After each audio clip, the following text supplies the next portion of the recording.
Now अब हम बात करेंगे आपके सेकंड सेक्शन बी, राइटिंग। इसमें आपको लिखने के लिए एक आर्टिकल और लेटर आता है जो कि बहुत ही इम्पोर्टेंट है।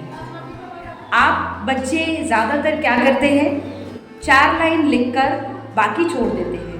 लेटर और एप्लीकेशन की तरफ तो जाना ही नहीं चाहते। ये सब चीज़ें तब होती हैं जब आप प्रैक्टिस नहीं करते। और आप आर्टिकल राइटिंग में जो हेल्प चाहते हैं वो आपको आपके सेक्शन 1 रीडिंग कॉम्प्रिहेंशन में जब आप प्रैक्टिस करेंगे तो आपके अंदर स्ट्रक्चर बिल्डिंग होगी और उस स्ट्रक्चर बिल्डिंग की हेल्प से आप अपने आर्टिकल राइटिंग जो कि अनप्रेडिक्टेबल होता है, कोई भी टॉपिक आ सकता है और आपको उस पर लिखना है 150 शब्दों में। 150 शब्दों से तात्पर्य ये है कि एटलीस्ट 1.5 से 2 पेज, बस इससे ज़्यादा लिखने की आपको ज़रूरत नहीं। ऐसे में लिखने की एक समझ विकसित करना किसी भी टॉपिक पर आपको इसकी प्रैक्टिस करनी पड़ेगी। एज आई टोल्ड यू कि इस कार्य के इसके लिए प्रैक्टिस के लिए आपके पास परिषद की वेबसाइट पर मॉडल पेपर अवेलेबल हैं।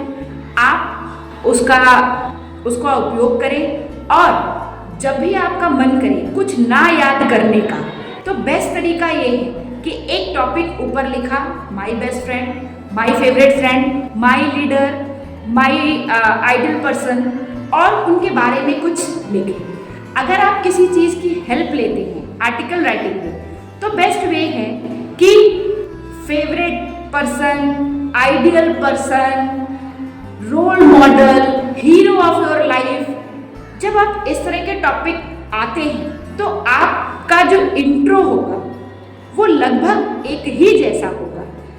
आप ये मत सोचिए कि आपका फेवरेट पर्सन, आइडल पर्सन या लाइफ ऑफ योर हीरो या जिसे आप कुछ भी आइडलाइज करने के लिए टॉपिक आता है तो उसका इंट्रो कुछ और हो, नहीं, वो एक ही होगा। इसी तरह से बहुत सारे टॉपिक है, माई best friend, my favourite person, I like the person most, my father, my mother, इस तरह के जो टॉपिक होते हैं अगर आप इनका इंट्रो पढ़ेंगे तो जो स्ट्रक्चर होता है, सेंटेंस स्ट्रक्चर होता है, लगभग एक जैसा होता है। बट आप पढ़ते समय ध्यान नहीं देते, अलग अलग सोर्सेस से पढ़ते हैं, अलग अलग मैटर आपको मिलता है और आप सोचते हैं कि कैसे इतना सब कुछ याद करें। बट बच्चों, आप अगर थोड़ा सा ध्यान दें तो आप जान पाएंगे कि कुछ टॉपिक ऐसे होते हैं जिसमें अगर आप एक टॉपिक को प्रॉपर तरीके से पढ़ लीजिए तो थोड़े बहुत चेंजेस करके आप 4-6 टॉपिक को डील कर सकते हैं। तो इस तरह से अपनी प्रिपरेशन करें कि एक टॉपिक का स्ट्रक्चर आपको 4 या 6 टॉपिक में हेल्प करे। जो भी पढ़ें ध्यान से पढ़ें और 10 रिसोर्सेज से पढ़ने के बाद अपना खुद का एक मैटर क्रिएट करें जिससे कि आपको रटना ना पड़े। Now come to the next point, it's letter writing and application. बहुत सारे बच्चे ये क्वेश्चन भी छोड़ देते हैं, ये बहुत ही गलत है क्योंकि ये क्वेश्चन भी 10 नंबर का होता है। इसके लिए तो आपको कुछ करना ही नहीं है। लेटर राइटिंग में फॉर्मल लेटर या इनफॉर्मल लेटर का एक पैटर्न होता है, एक खाका होता है, उसी के अनुरूप सारे लेटर लिखे जाते हैं। ठीक उसी तरह से एप्लीकेशन राइटिंग का भी एक तरीका है, एक खाका है कि शुरुआत में आपको क्या लिखना है, सब्जेक्ट आपको क्या लिखना है, एंडिंग आपको कैसे करनी है। ये पैटर्न फिक्स है, चाहे अंदर का मैटर जो कुछ भी।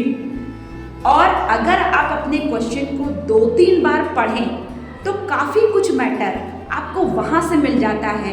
बस 2-4 लाइन जोड़कर आपको उसे एक्सप्लेन करना होता है, लेकिन आप वो भी नहीं करते और डर की वजह से कि अरे हमने ये याद किया था, ये वाला तो आया नहीं, ये वाला आ गया, और आप उसे छोड़ देते हैं। ऐसा ना करें। आप अपनी प्रैक्टिस में तरह तरह से, सिर्फ आपको फॉर्मेट सीखना है कि लेटर राइटिंग का क्या फॉर्मेट है, कहाँ आपको एड्रेस लिखना है, कहाँ आपको सब्जेक्ट लिखना है, कहाँ आपको एंड करना है, कहाँ आपको डेट लिखना है। ये सारे पैटर्न फिक्स हैं, इन पैटर्न्स को आपको याद करना है। बाकी का जो मैटर है उसमें बहुत कुछ आपके क्वेश्चन में होता है और उसमें 2-4 लाइन जोड़कर आपको सिर्फ एक्सप्लेन करना होता है। इससे आप इजी वे में अपने दोनों क्वेश्चन को, आर्टिकल राइटिंग और लेटर या एप्लीकेशन राइटिंग को भी कर सकते हैं। तो ध्यान से, समझ के साथ, स्मार्ट बनते हुए अपना पेपर सॉल्व करें, ना कि पुराने ही उसी रटंत विद्या के पीछे पड़े रहें। Do follow these steps and make your preparation interesting, easy and everlasting. Thank you.